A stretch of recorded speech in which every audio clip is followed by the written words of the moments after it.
Hello students, today we will discuss about the equations of motion by calculus methods. First equation of motion. To derive the first equation of motion, first we write the formula of acceleration. We know that acceleration is given by a equal to dv upon dt. कि हम जानते हैं acceleration के definition से acceleration ए बराबर क्या होता है D V upon D T. D V upon D T का मतलब क्या है, इसको हम अगर लिखना चाहें तो इस तरीके से लिख सकते हैं। इसको हम पढ़ते हैं differentiation of V with respect to T. अगर यहीं पे इस तरीके से दिया गया हो D Y upon D X, तो इसको हम पढ़ेंगे differentiation of Y with respect to x.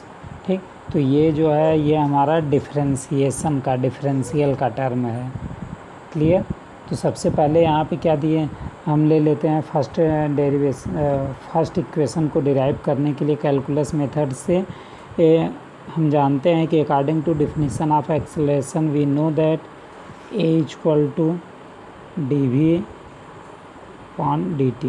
अब इसको इसके साथ कर देंगे A D T equal to D we.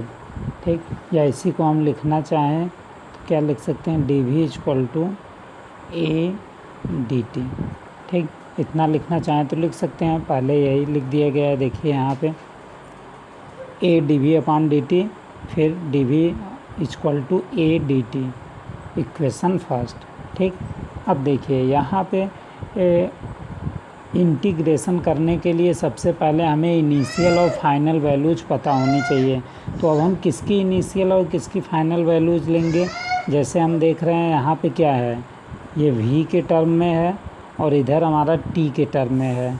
तो इसलिए हमें v की इनिशियल वैल्यू पता होनी चाहिए और v की फाइनल वैल्यू। तो जब मोशन स्टार्ट हो रहा है, क्योंकि अभी हम देखें एक्सेलरेशन है पार्टिकल में, तो पार्टिकल में एक्सेलरेशन होने का मतलब क्या हुआ कि कंटिन्यूसली उस पार्टिकल की वेलोसिटी जो है वो चेंज हो रही है। तो वेलोसिटी चेंज हो रही है तो इसका मतलब कोई इनिशियल वेलोसिटी रही होगी और कोई फाइनल वेलोसिटी रही होगी। तो हम यहाँ पे सबसे पहले ले लिए कि इनिशियल वेलोसिटी। इनिशियल का मतलब क्या है, जब t बराबर 0 था, मतलब जब स्टार्टिंग पॉइंट था। तो स्टार्टिंग पॉइंट पर जो वेलोसिटी है वो हम कितना मान लिए, u था। जब t बराबर t था, t कोई भी एक हमारा जनरल टाइम है, 5 सेकेंड 10 सेकेंड 20 सेकेंड, हम जो भी लेना चाहें, 50 सेकेंड 100 सेकेंड, वो हमारे ऊपर है। तो जब t बराबर t है तो फाइनल वेलोसिटी कितना है, v है। मीन्स इनिशियल वेलोसिटी u हो गया, final velocity v। Initial time 0, final time t। तो अब हम क्या करेंगे कि जो हमें इक्वेशन 1 मिला है उसका हम इंटीग्रेशन कर देंगे टाइम और वेलोसिटी के लिमिट्स के टर्म में, जहाँ पे लिमिट्स जो होंगी वो इनिशियल टू फाइनल, या कह सकते हैं लोअर टू हायर। ठीक, तो इसीलिए देखिए यहाँ पे क्या किया गया है, उसके बाद इंटीग्रेशन कर दिया गया है। Integrating equation 1 and within the above limits of time and velocity we get, कि इंटीग्रेशन किया गया है। देखिए v वाला जो है integration of D V limit u से v तक, और integration of A D T limit 0 से t तक। अब देखिए इंटीग्रेशन करने के लिए हमारे पास हमें इंटीग्रेशन का फार्मूला पता होना चाहिए। इंटीग्रेशन का फार्मूला क्या होता है कि जैसे अगर हमें इंटीग्रेट करना है x पावर n dx।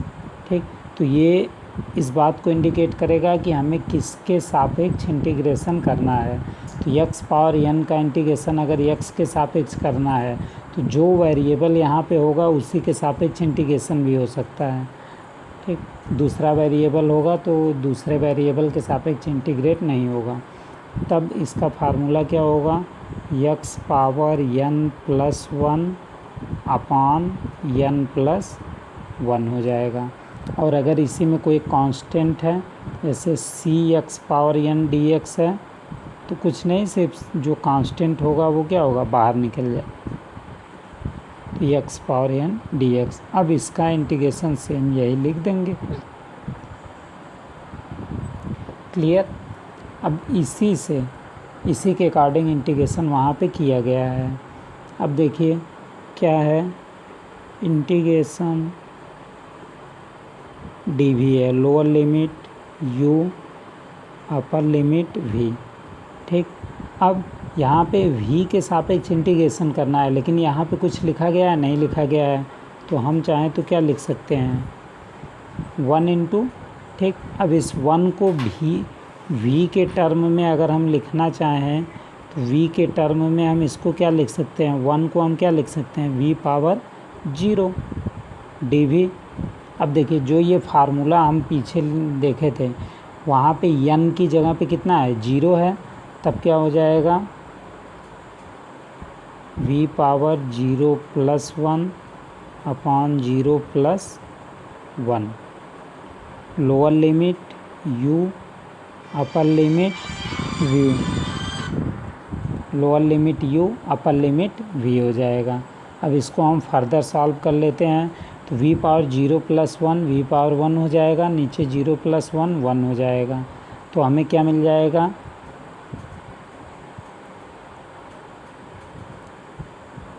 हमें मिल जाएगा v, क्योंकि v पावर 1 अपान 1 को हम चाहें तो v लिख दें। Lower limit u upper limit v। ठीक।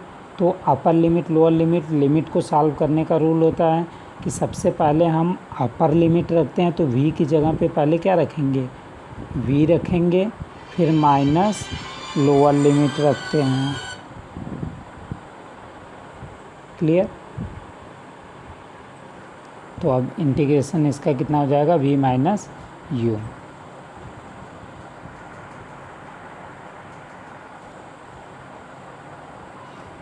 यहाँ तक कोई डाउट नहीं। अब ऐसे ही हमें, क्योंकि अगर जैसे ये है लिमिट को सॉल्व करना, एक बार देख लीजिए कि मान लीजिए x पावर 2 है, लिमिट्स क्या हैं,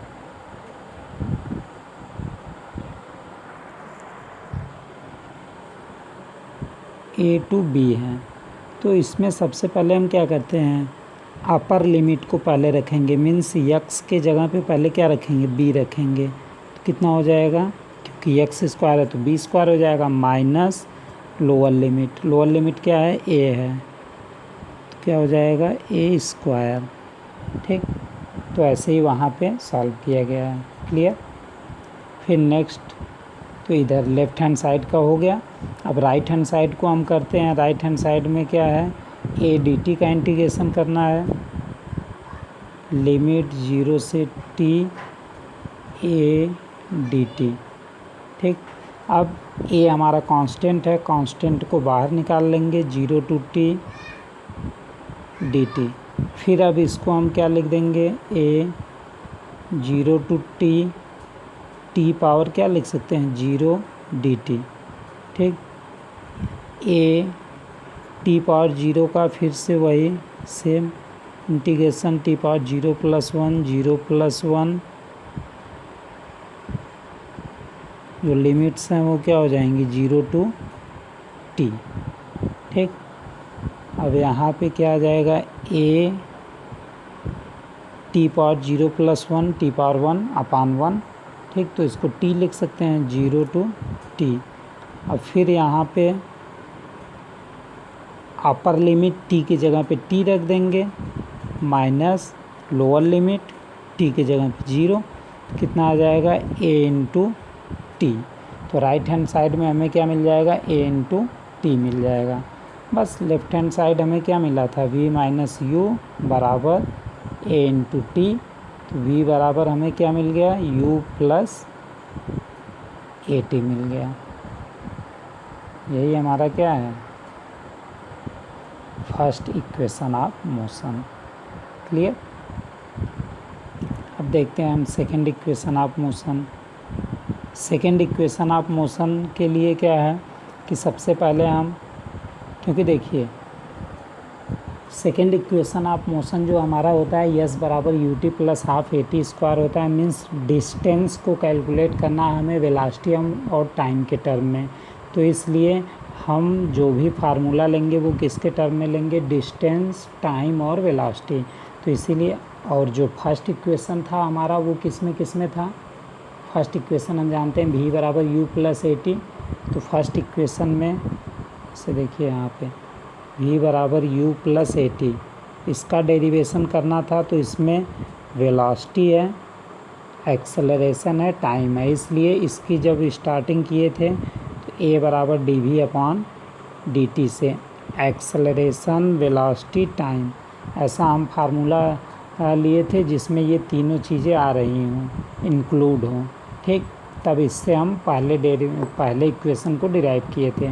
दूसरा इक्वेशन हमारा क्या होता है, यस बराबर U T plus half A T square. दूसरे में क्या है हमारा, डिस्टेंस है, वेलोसिटी है और एक्सेलरेशन, टाइम। ठीक, तो अब यहाँ पे डिस्टेंस, वेलोसिटी, टाइम, तो हम ऐसा फार्मूला यूज करेंगे जिसमें डिस्टेंस हो, टाइम हो, वेलोसिटी हो। तो इसलिए इसकी स्टार्टिंग किससे की गई, हम जानते हैं v बराबर क्या होता है, D S upon D T. ठीक, अब यहाँ से क्या हो जाएगा, डी एस बराबर वी डी टी। ठीक, अब देखिए, आप देखे हैं यहाँ पे जो इक्वेशन है हमारा, यस बराबर U T plus half A T square. तो अब यहाँ पे ये आ गया, v आ गया, इसमें यस है, t है, लेकिन जो इक्वेशन है हमारा वो u और a के टर्म में है, v के टर्म में नहीं है। तो हमें v को u और a के टर्म में लिखना होगा। ठीक, तो इसलिए हम क्या करते हैं, इक्वेशन फर्स्ट का यूज करके v की वैल्यू लिख देते हैं। v की वैल्यू क्या होती है, इक्वेशन 1 से u प्लस ए टी डी टी। ठीक, तो डी एस बराबर क्या हो जाएगा, u प्लस ए टी डी टी। या इसी को हम लिखना चाहें तो सेपरेटली अलग अलग लिख सकते हैं, डी एस बराबर u डी टी प्लस ए टी डी टी। ठीक, अब सेम वही कंडीशन यहाँ भी करेंगे कि हम अप्लाई करेंगे इनिशियल कंडीशन पे t बराबर क्या होगा, 0 होगा। ठीक, और उस समय डिस्टेंस कितना ट्रेवल होगा, जब समय 0 है, जो पार्टिकल है वो मूव करना स्टार्ट नहीं किया है, तो उसके द्वारा ट्रेवल किया गया डिस्टेंस भी क्या होगा, 0 होगा। t समय बाद उसका डिस्टेंस कितना होगा, यस होगा। तो इसलिए इंटीग्रेट जब करेंगे तो कहाँ से कहाँ तक, 0 टू यस, यस। इधर t के अबाउट इंटीग्रेशन है तो limit 0 to t u D T plus limit 0 to t A T D T. Clear. सबसे पहले इसको इंटीग्रेट कर लेते हैं। तो इसको इंटीग्रेट करने के लिए इनको अलग अलग हम इंटीग्रेट करेंगे। तो सबसे पहले हम 0 टू यस डी एस इसका इंटीग्रेशन करते हैं। तो इसको हम क्या लिख सकते हैं, 0 to S power 0 D S क्या हो जाएगा, S power 0 plus 1 upon 0 plus 1 0 to S क्या हो जाएगा, यस 0 टू यस माइनस 0 कितना आ जाएगा, यस आ जाएगा। तो लेफ्ट हैंड साइड में हमारा कितना आ जाएगा, यस आ जाएगा। फिर ऐसे ही नेक्स्ट राइट हैंड साइड में क्या है, 0 to T U D T. अब देखिए पहले ही बताए थे हम कि ये किसके सापेक्ष इंटीग्रेशन करना है, टी के सापेक्ष, लेकिन यहाँ पे क्या है, यू है। तो यू हमारा कांस्टेंट की तरह ट्रीट होगा। तो यू कांस्टेंट है तो इसलिए ये बाहर चला आएगा, बचेगा क्या, 0 टू टी डी टी। ठीक, अब 0 टू टी डी टी इसका अभी पीछे पहले वाले में हम ऑलरेडी इसका किए हैं इंटीग्रेशन। इसका इंटीग्रेशन कितना हो जाएगा, टी हो जाएगा। तो कितना हो गया, ये यू टी हो गया। ठीक, ऐसे ही नेक्स्ट करेंगे। नेक्स्ट क्या था हमारा, 0 to T A T D T. अब इसमें देखिए टी के सापेक्ष करना है तो टी तो वेरिएबल है, लेकिन ए क्या है, कांस्टेंट है। तो ए हमारा बाहर चला आएगा, 0 टू टी डी टी। अब यहाँ पे देखिए क्या है, t पावर 1 है, तो इंटीग्रेशन क्या हो जाएगा, a t power 1 + 1 upon 1 + 1 limit 0 to t। ठीक, कितना हो जाएगा, a t² अपान 2 हो जाएगा लिमिट 0 to t। अब इस t को यहाँ रख देंगे तो a t² अपान 2 - 0 कितना हो जाएगा, a t² अपान 2 हो जाएगा। ठीक, बस यही तीनों वैल्यूज रख दी गई हैं, तो हमें यस बराबर क्या मिल गया, ut + हाफ at²। ये हमारा सेकेंड इक्वेशन ऑफ मोशन है। क्लियर। अब देखिए यही हमारा क्या है, सेकेंड इक्वेशन ऑफ मोशन। अब इसके बाद हम क्या करते हैं, थर्ड इक्वेशन ऑफ मोशन हम फाइंड आउट करते हैं। अब थर्ड इक्वेशन ऑफ मोशन जो है हमारा, वो किसके टर्म में है, v² बराबर u² + 2as, मतलब v a और s के टर्म में है। ठीक, वेलोसिटी, एक्सेलरेशन और डिस्टेंस के टर्म में है, तो इसलिए हमें फार्मूला ऐसा लिखना होगा जो वेलोसिटी, एक्सेलरेशन और डिस्टेंस को रिलेट करता हो।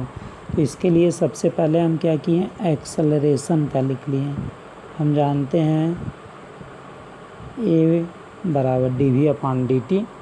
अब इसमें टाइम है, लेकिन हम देख रहे थे जो हमारा इक्वेशन था उसमें टाइम तो था नहीं, तो इसलिए हम क्या करते हैं, इसी में ds से मल्टीप्लाई, ds से डिवाइड, फिर अब इनको एक साथ,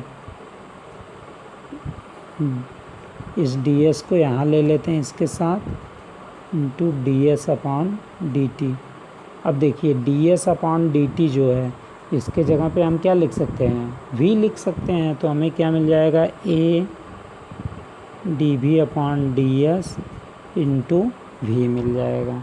ठीक, बस अब ds को a के साथ कर लीजिए, v dv हो जाएगा, तो हमें क्या मिल जाएगा, a ds बराबर v dv। बस अब इंटीग्रेशन कर दीजिए, इंटीग्रेट करेंगे, डिस्टेंस के टर्म में है तो limit 0 to s, a ds बराबर, इधर लिमिट देखिए वेलोसिटी के टर्म में है तो u से v तक, क्योंकि इनिशियल वेलोसिटी u होती है तो लोअर लिमिट u हो जाएगा, फाइनल वेलोसिटी v होती है तो अपर लिमिट v हो जाएगा, v dv। a कांस्टेंट है, बाहर आ जाएगा, 0 to s ds बराबर, इसमें v का v के सापेक्ष तो क्या हो जाएगा, v 1 + 1 अपान 1 + 1 लिमिट u से v तक। इसकी वैल्यू कितना होगी, a, इसका s हो जाएगा इंटीग्रेशन, अभी हम पीछे किए थे, और इसका इंटीग्रेशन क्या होगा, v² / 2 लिमिट u से v तक। ठीक, अब इस लिमिट को रख देंगे तो हमें क्या मिल जाएगा, as बराबर लिमिट रखेंगे, upper limit minus lower limit. ठीक, दो को हम LCM ले लेंगे तो v² - u² / 2, 2 इधर चला आएगा, 2as बराबर v² - u² को इधर भेज देंगे तो v² बराबर u² + 2a। यही हमारा क्या था, थर्ड इक्वेशन। ठीक, third equation of motion. Clear.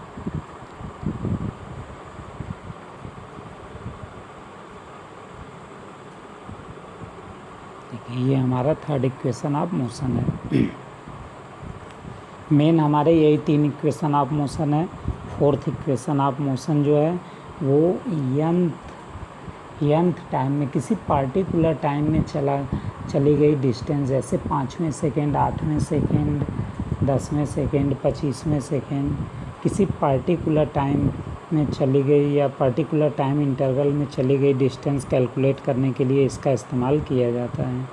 ठीक, अब देखिए इसके लिए हम क्या करेंगे, सबसे पहले क्योंकि इसमें क्या कैलकुलेट करना है, डिस्टेंस कैलकुलेट करना है, तो डिस्टेंस कैलकुलेट करने के लिए हम क्या करते हैं, वेलोसिटी का फार्मूला यूज करते हैं। जो अभी हम पीछे देखे थे v बराबर ds/dt, तो हम यहाँ से ds बराबर हमें v dt मिल जाएगा। फिर u + at, v की वैल्यू रख देंगे सेकेंड इक्वेशन ऑफ मोशन की तरह। अब देखिए व्हेन टाइम n-1 सेकेंड, वहाँ पे क्या करते थे हम, लिमिट जो थी वो 0 से t तक लेते थे, लेकिन यहाँ पे हम क्या करेंगे, जो टाइम लेंगे वो n-1 से n तक लेंगे। ठीक, तो n-1 से जब टाइम लेंगे तो n-1 सेकेंड में चली गई डिस्टेंस को हम n-1 मान लेते हैं, और n सेकेंड में चली गई डिस्टेंस को हम n मान लेते हैं। तो दोनों तरफ का इंटीग्रेशन कर देंगे, तो इधर लोअर लिमिट n-1 n, ठीक, फिर इधर फिर सिंपली जैसे इंटीग्रेशन अभी बताया गया वैसे इंटीग्रेट कर देंगे। इंटीग्रेट करने पर n-1, तो n टाइम में चली गई डिस्टेंस माइनस n-1 टाइम में चली गई डिस्टेंस, तो ये nth सेकेंड में चली गई डिस्टेंस के बराबर होगा, तो इसीलिए इसकी जगह nth लिख दिया गया है। बाकी इधर सॉल्व करके कैलकुलेशन केवल किया गया है, अब कैलकुलेट करके ये वैल्यू आ जाएगी। ठीक, तो जहाँ पे nth क्या है हमारा, distance travelled in nth second. Clear.